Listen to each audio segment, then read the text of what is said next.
प्रश्न 8, नीचे के चित्र में कारण सहित समानांतर रेखा युग्मों को लिखें। तो प्रश्न 8 में इसका उत्तर होगा तीसरा जो आकृति है, तीसरा जो चित्र बना हुआ है।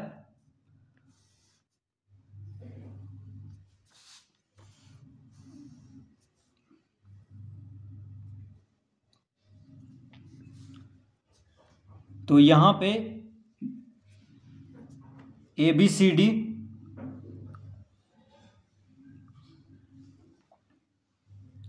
देखिए, कोण A है 115 डिग्री, कोण A है 115 डिग्री, कोण D है 65 डिग्री, कोण B है 65 डिग्री और कोण C है 115। तो कह रहा है कि नीचे के चित्र में कारण सहित समानांतर रेखा युग्मों को लिखें। तो प्रश्न 8 में देखिए तीसरा ये सही उत्तर होगा, क्योंकि यहाँ पे AB समानांतर है DC और AD समानांतर है BC। क्यों समानांतर है ये हमको लिखना है। तो क्यों समानांतर है तो लिखेंगे चूंकि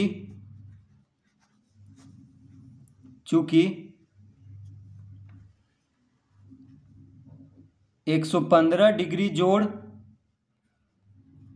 65 डिग्री बराबर 180 डिग्री। अब देखिए 115 डिग्री और 65 डिग्री को जोड़ देंगे तो कितना आएगा 180 डिग्री। इधर भी देखिए 115 और 65 को जोड़ देंगे, 115 और 65 को जोड़ेंगे तो 180 डिग्री आएगा। तो इधर से भी 180 डिग्री आ रहा है ये दोनों को जोड़ने पे, और इधर से भी 180 डिग्री आ रहा है। तो इसका मतलब हुआ, तो लिखेंगे लेकिन ये तो सह अंतः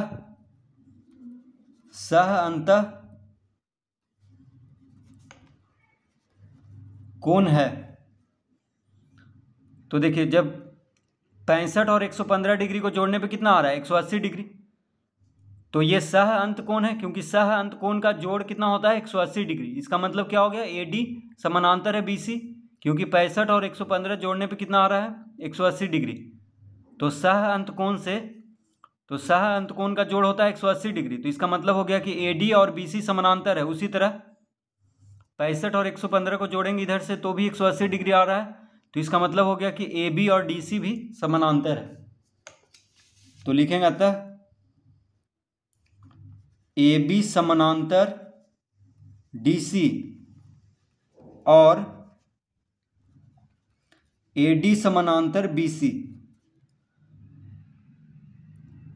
तो सह अंत कोण से क्या हो जाएगा AB समानांतर DC और AD समानांतर BC।